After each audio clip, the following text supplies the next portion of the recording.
Hey, sleepy people, Dr. Froze here. I get asked all the time, what are some simple behaviors that I can do to help impact my sleep at night? I'm not ready for the big stuff. I'm not ready to do sleep consolidation or sleep compression. What are some simple things that I can do to help? Setting a consistent bedtime and wake time to help synchronize the circadian rhythm is so important. That's one of the most beneficial things that you can do. If you're not willing to do a lot of the big stuff, at least have a weekday and weekend schedule that's the same. Yes, I know, waking up Saturdays the same time, Sundays the same time. It's very helpful for your body. Don't nap. I'll say that when you are napping, you are training your body to sleep poorly at night. Think about it. If your body starts to get used to sleeping a bit during the day, in the morning, afternoon, on the couch at night, it's telling your body that you don't need to sleep as much at night. It's thinking that it can pull sleep from other periods of time. So napping's really one of those things that you definitely want to cut out. Exercising regularly is very important and very beneficial for most things. Clearly, this is not rocket science. It is important to realize that it can be helpful for sleep in particular, but caveat, you don't want to do intense exercise 2 hours or less before bed. So, light, brisk walk or more intense exercises prior to 2 hours, wonderful. But just make sure that it's not right before bed. Don't go to bed stuffed. It's also important that you don't go to bed hungry. It's kind of that middle Goldilocks bear kind of situation there.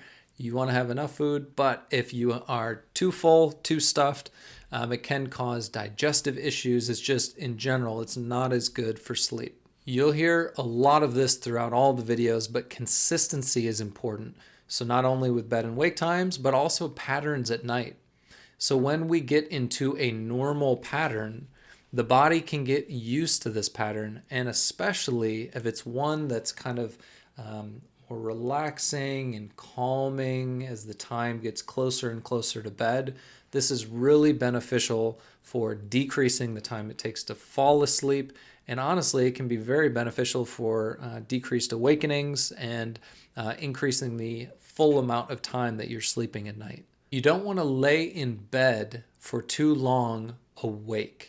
So when I talk about consistency of bed and wake times, it may seem like this is kind of off a little bit, but it's very important that you don't just go into bed just to lay in bed. So if you're one of those people that really struggle with getting in bed and not being able to fall asleep for long, long periods of time, again, you're kind of training your mind, you're training your body to be awake in bed. It sounds strange, but that's what happens. So it's really important, if you're one of those people, to wait until you're actually tired enough to fall asleep.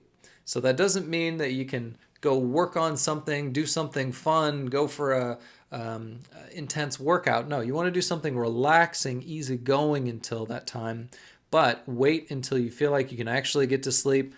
Go try it out for about 15 to 20 minutes. If that's not the case, then you want to get back out of bed, go do something relaxing until you feel tired enough again, and then get into bed. It's all about training the body and mind for sleep in that environment. Nutrition is also key for not only sleep, but life in general. What we put into our body fuels our body. I'm sure I'll be doing some videos in particular on this in the future because there's so much to cover.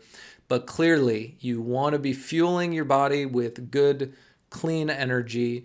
There's a lot of research, a lot of articles that have shown if you eat better, you will sleep better. Exclusively use the bedroom for the 3 S's: sleep, sex, and sick.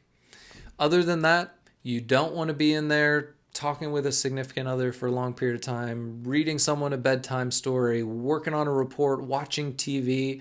So again, that is training your body and mind that the bedroom is not just a place to be asleep for the most part. You're training the body that it's a time to work on things. It's a time to socialize. It's a time to watch something interesting, waking up your brain, getting light, right? So a lot of things are going on that you may not have thought about in the past.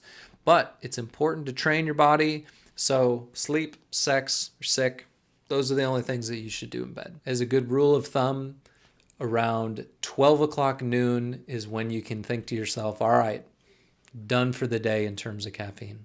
For alcohol and nicotine, you want to take at least 4 hours prior to bed.